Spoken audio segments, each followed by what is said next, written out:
कौन है वहां? नहीं, तुम यहां कैसे? रात के अंधेरे में जब पूरी दुनिया सो जाती है तब कुछ कहानियां जागती हैं। ऐसी कहानियां जो सुनने वाले के दिल में डर बैठा देती हैं। आज हम आपको सुनाते हैं कालगढ़ की दूसरी कहानी। काव्या अपने अपार्टमेंट में वापस लौट आई थी। कालगढ़ के उस भयानक गांव से दूर शहर की रोशनी में वो सुरक्षित महसूस कर रही थी। लेकिन क्या वास्तव में वो सुरक्षित थी?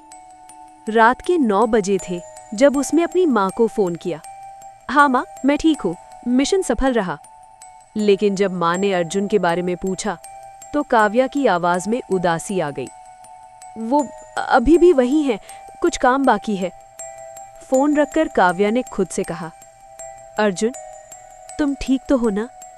वो नहीं जानती थी कि ये सवाल जल्द ही उसकी जिंदगी की सबसे बड़ी त्रासदी बन जाएगा। अचानक बिजली चली गई। पूरा अपार्टमेंट अंधेरे में डूब गया। काव्या ने मोबाइल की टॉर्च चलाई और बड़बड़ाते हुए कहा, ये भी कोई समय है? जैसे ही वो फ्यूज बॉक्स की तरफ बढ़ी, आईने में एक धुंधली परछाई दिखी।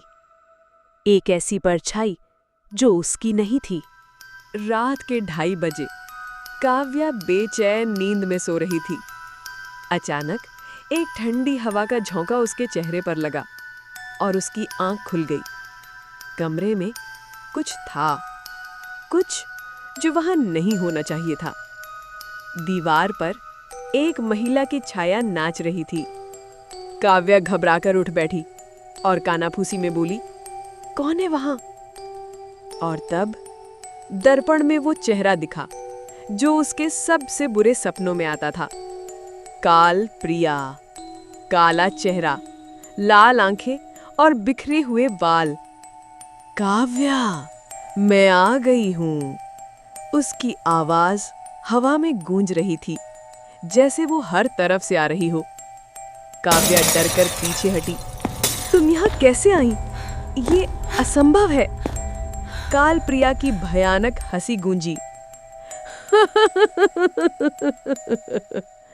मैं काल प्रिया हूं। दूरियां मेरे लिए कुछ नहीं। जहां मौत है, जहां खौफ है, वहां मैं हूं। काव्या भागकर लिविंग रूम में पहुंची। उसने अपनी पिस्तौल निकाली और हिम्मत दिखाते हुए कहा, मैंने तुम्हें पहले भी हराया है। लेकिन कालप्रिया की हंसी और भी भयानक हो गई। हराया? काव्या, तुम सच में सोचती हो कि तुम जीत गई? हमने तुम्हें हराया है।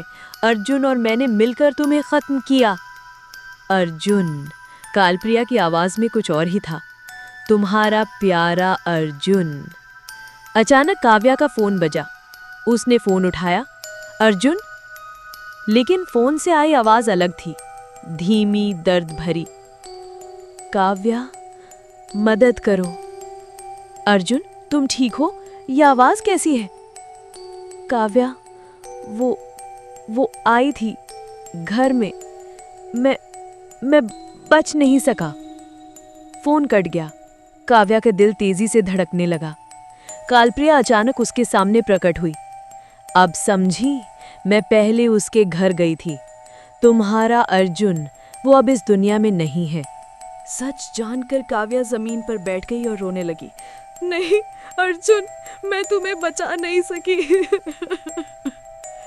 कालप्रिया निर्दयता से बोली, प्रेम कितना कमजोर बनाता है इंसान को। तुमने मुझसे दुश्मनी की थी, अब दोनों की जान लेकर ही मानूंगी। अचानक तेज हवा चलने लगी। फर्नीचर अपनी जगह से हिलने लगा। काव्या ने गुस्से में पिस्तौल तानी। बस, अब बहुत हो गया।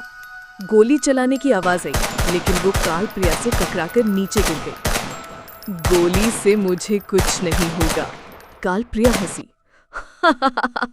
लेकिन हाँ, मैं तुम्हें बिल्कुल वैसे ही मारूंगी जैसे अर्जुन को मारा। काव्या बेडरूम में भाग गई और दरवाजा बंद कर लिया। उसने पुलिस को फोन करने की कोशिश की, लेकिन फोन में कालप्रिया की ही आवाज आई। कोई तुम्हें नहीं बचाएगा काव्या। फोन नीचे गिर पड़ा। दीवारों पर खून टपकने लगा। देखो काव्या, ये अर्जुन का खून। हमने जो घटना अभी देखी वो किसी को भी डरा सकती है। अर्जुन और काव्या एक निडर और बहादुर सिपाही थे। कालघर से वो लौट तो आए थे, पर उस पिशाचिनी की ताकत को भांप नहीं सके, और अंजाम आपके सामने है।